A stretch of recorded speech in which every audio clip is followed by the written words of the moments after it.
Yeah, 4 years ago, 3 years ago, we were behind in social media. Now it's hard to say we're not the best. I hired a whole new, brand new staff that I want to say there's 5 people that their sole job is to send out the graphic videos and all the social media. Where I didn't know what that meant. And so we studied some of the other teams that were doing very well, and I'd like to hear we're kind of number one in that field now. So that's going to change next year. And I'm constantly, one of the things I think I have a gift at is pushing. I constantly push people to give me feedback on how to be the best. Yeah, it's great. Tough one. He's excellent. And Purdue's a team to watch. Their coach is obviously a very good coach, but you feel Purdue now everywhere. They've done a very nice job. And you take pride in helping you get an assistant, you help him get a head coaching job eventually. Is there anything to a guy who comes and works under Mark and then gets to go run his own personal? Yeah, I think Mark's, I've heard this, in my opinion, he's the best at what he does, and we're starting to see his people start to branch out. We have one at Texas, we have one at Rutgers, we have one at Purdue now. When they want, Mark's kind of it's hard to believe because I hired him as a student. He's the godfather of one of the older guys now. Probably not older, but more experienced. Mark? Yeah, he's elite. He's constantly adapting to what's around him and what needs to be done.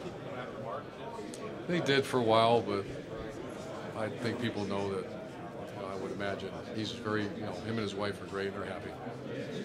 They come after everybody. They come after Stamper, too.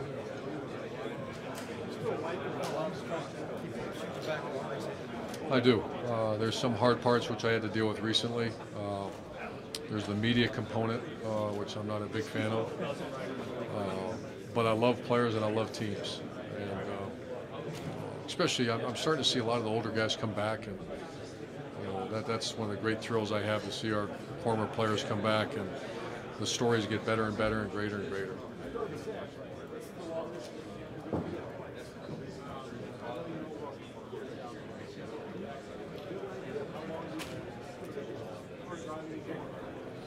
No, I feel great. The early sign-in date was a very tough time. That was one of those times, a 3-week. I hope we do again. You play in the championship game, you're down to 2 weeks now, and we were at 4 states in one day. And then at the same time, you're landing and you're game planning. You're constantly on the phone, emailing the coordinators, getting ready for practice. You come in, you practice, you don't see your family, you're back out. That was awful. That was awful. But January was much better. January, you got it all back in January, because that usually takes place in January. So it's just got to be careful. I worry about our coaches. I worry about, why would a guy stay in college if these new recruiting rules that a lot of these people are making, that we're spending time in June at satellite camps and having official visits. When do you go see your kid play baseball? Our families should be able to do that. When do you get to go to dinner with your wife and your family and get to be a father? When do you get to spend time with your players? And I'm a little upset about what's happened in the recruiting calendar. So that all plays a part in the longevity of careers.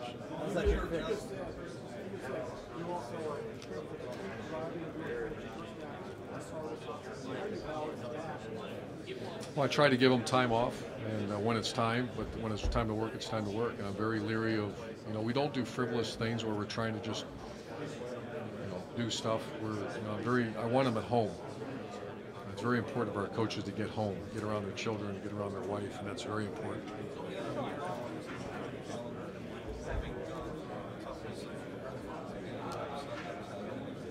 December.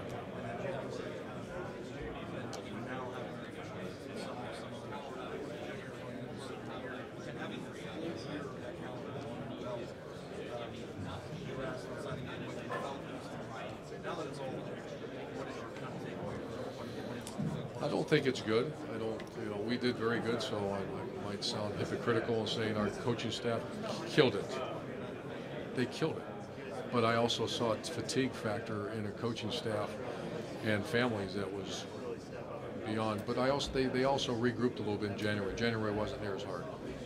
We weren't having 15 kids on official visits because it was done. So we made it up in January. But that 3-week period, especially the bowl game, was moved up to the 29th. So you shut work right through Christmas now. You guys embraced it. I mean, you could have gone the other way. once the change is made, what is your attitude? Well, there's two approaches you can have. You can complain about it, or go do it the best you can. And I have a staff that did it the best they could.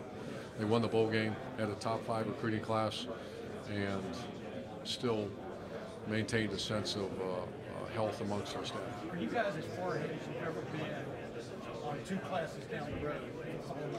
Probably. And why is that? Is that? I think our players are our best salespeople right now, and they love what's going on. It's a good time to be an Ohio State Buckeye. You know, off the field, on the field. Off the field, we're having job opportunity after job opportunity for our guys. The Real Life Wednesday has exploded, and it's now not in theory. It's testimony. It's real. It's happening, and our guys are getting rewarded for that. And then look at the NFL draft. I mean, are you kidding me? So you come and you start at Ohio State, you're probably getting drafted.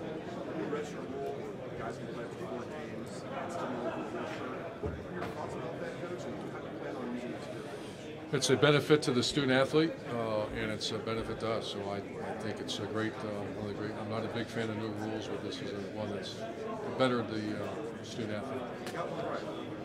So I think so. I'm sorry.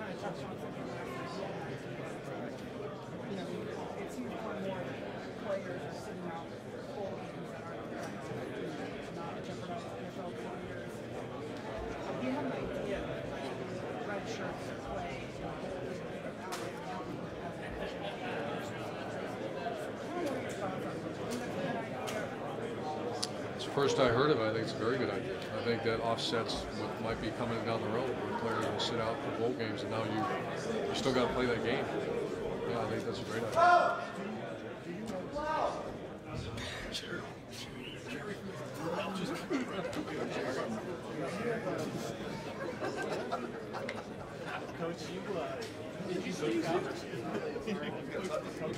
I'll pay you big money if someone got that on video. Do you have a couple of go-to guys? Yeah. Well, I'm not going to share that with you, but we have, and we try to reward them, and they know who we are, and you got to be careful not to burn those guys out. But we have more than we ever have. Coach, yesterday you sort of ran into this. It's every weekend. You can't do that. Yeah, I think those are all things that are showing up with this new calendar. Meyer said last week that he kind of taking a page from you, the Real Life Wednesday, trying to do that for basketball. Did he come pick your brain about it, or just try?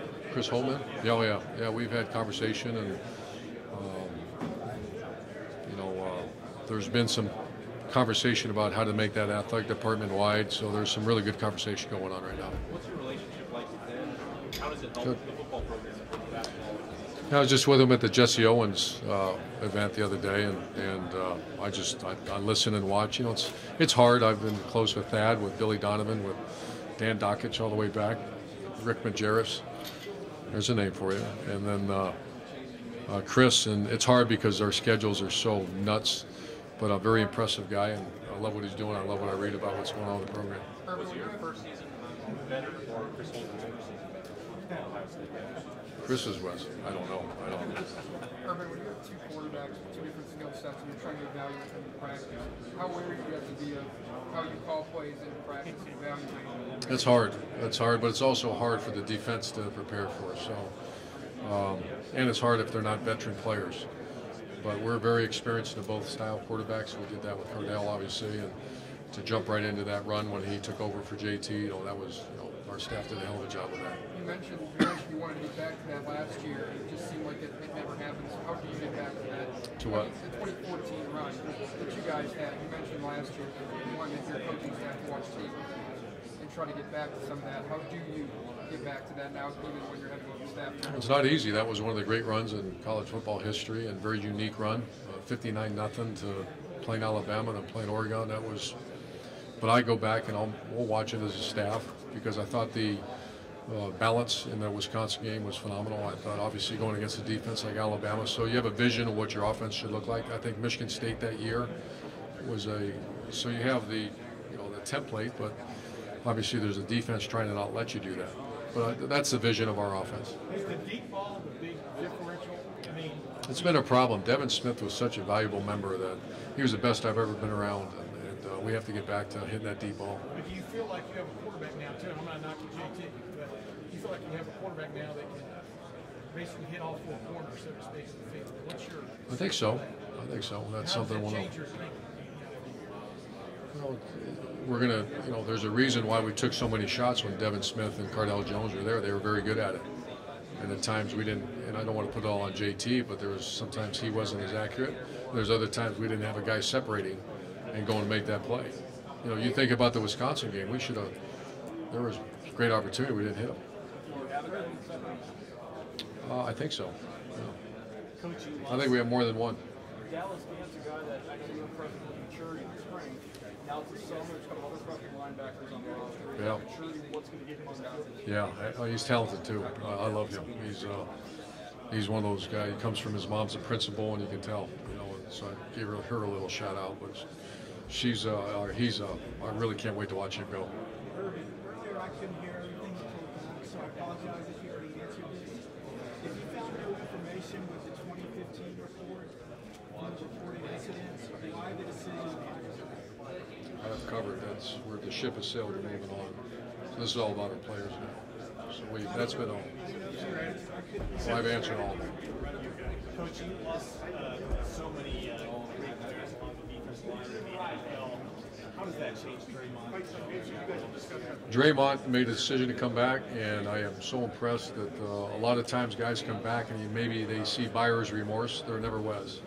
He's hit it full stride, and you see him walking around here. It's as good as he's ever looked. He's a grown man, and I can't wait. He's one of our best players, if not.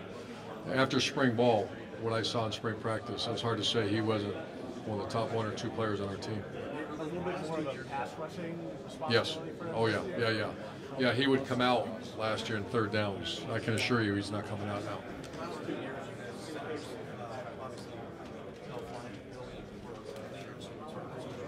Jacoby Bourne, and before him, and Corey Lindsey before him.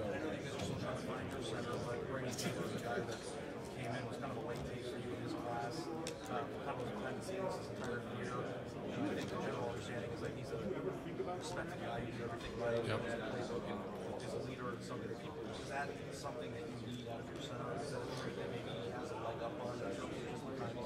Yeah, I think Jacoby Bourne was a perfect example of that. He was not a first-round draft pick like a Pat Elflein or Billy Price or even Corey Lindsey. I thought she would have been drafted much higher than he was. But Jacoby Bourne won a national title, and he knew everybody's responsibility. He was as tough as nails, and was really a great player for us.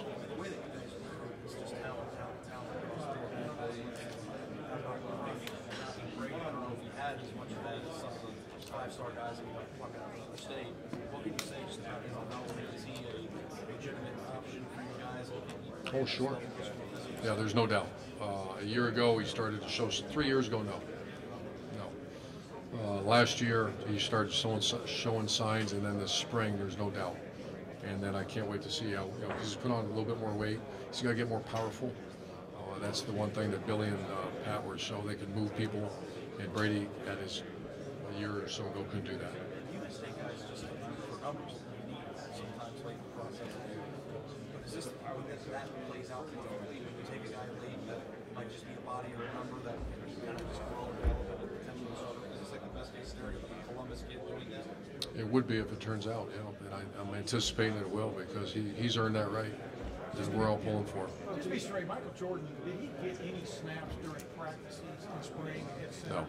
But he has reported some. Yeah, we started in the spring just when we started seeing there's the numbers. You need 4 people in your program that can snap at any time, and we didn't have that. So he's a guy that's very mature. You have to be careful not to slow his progress because he's certainly not have all the answers at guard yet either. So, but he's a mature guy. Yeah. That way, whether Matt could do it. So those are all the questions that instigated that move. I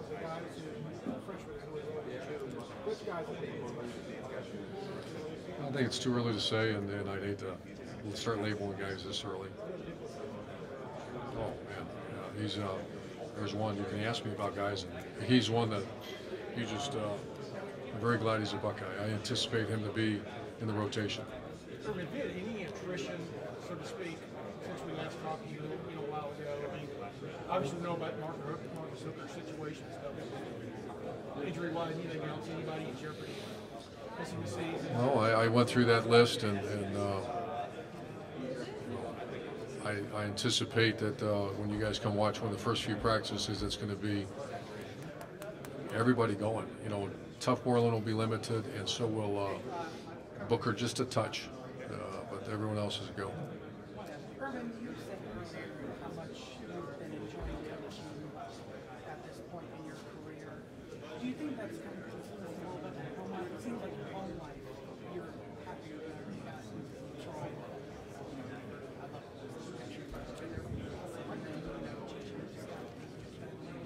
how is your home life? How does it influence your job? I think it's the mental health part, and you know, I think the one thing Troy has never asked me about third down or about the rotation at quarterback or issues that I have to deal with. But God knew what he was doing when he created grandchildren. It's really cool to be able to do that and to have them close by. So a big move is going to be when my son goes away to college. That's going to be a sucker punch. It's all good though. Thanks for asking that. Urban, I know that this spring you brought in a speaker to talk to the team during Real Life Wednesdays about mental health. How much more important has that become to you running a program in terms of making sure that guys are healthy? That's moved from middle of the pack to one of the top 4 things in our program that I'm concerned about, and that's real. It's real, and it's something that we address. I have an athletic director, Gene Smith, that gets it. He played football, and the evolution of cell phones, where everybody you push send and you know, just like people report stuff, like you know, that affects people, and it's just still a people business, a people world. It's not number 16 or 78. These are people. So I watch that very closely. I have deep relationships with a lot of our players, and I watch closely. And Ryan Stamper is he's one of our most valuable members of our staff. He helps me with that because he played the game and he understands the whole social media pressures coming from every angle. So it's something we watch very, very closely. Do you think it is your own experiences from what happened in Florida running some of that Sure. mental health issues program? Yeah, I think it's a little bit different with me as an adult, but not really, but it's more what's going on across this country. It feels the mental health is a big issue right now. Nationally. Yeah.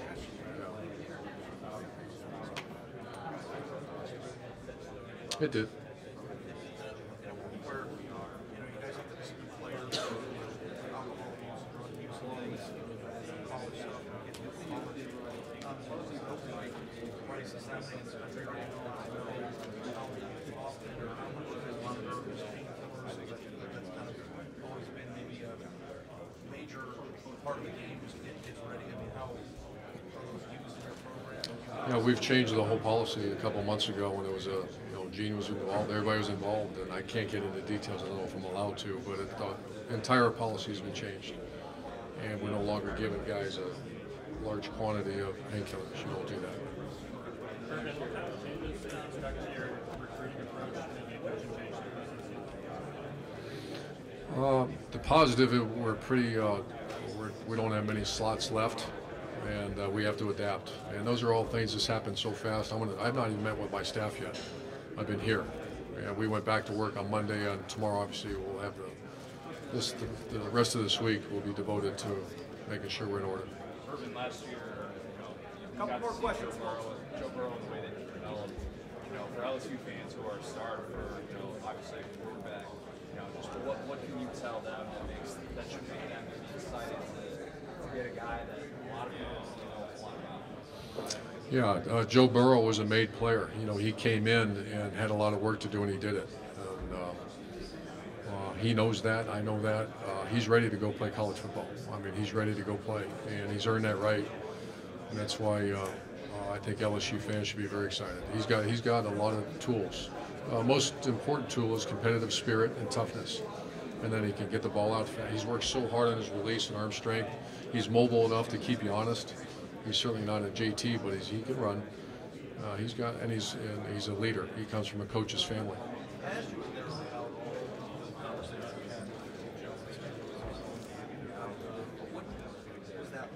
What was the plan going into that discussion going into it?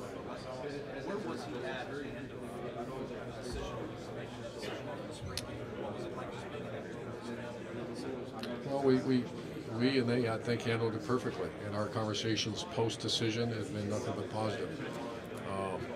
Ryan Day, I thought, did a phenomenal job. I wanted to make sure that we had all statistics, all measurables on paper for him. I wanted to make sure he did get opportunity, because a lot of times, if you only run with the twos, you're not running with the ones. And it was not easy. And Ryan watched that as close as I've ever seen any coach. And at the end of spring, we made a decision. It was a very close decision. But it wasn't one of those. It was, we had it all in front of us. Last question. Yeah. Tony. So you're 16 and 17 and 18 class. Whenever you talk about that, you talk about how good kids are. The impact of real life athletics. It doesn't seem like that is a coincidence. I agree. That not only is it become this recruiting job, but it's producing players more in line with the business. I think that's a true statement. That it's not by accident. There's a certain player that it's really appealing to them to come to a situation where you're involved in internships and job opportunities and life after football, and there's others it's not that real important.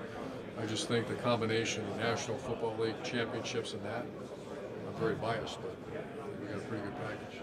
How does that desire show up on the field? I guess the desire for that next round, or for that type of player that wants. Oh. How do you see it on the field? That's a good question. I think, some coaches over the years have been worried about that. If you're worried about being the next CEO of IBM, then are you really going to put your face in there as an inside drill or whatever? So that's something we also watch. So it's a fine line. And I think that's something we all watch. Great. Thank you. Thanks, guys.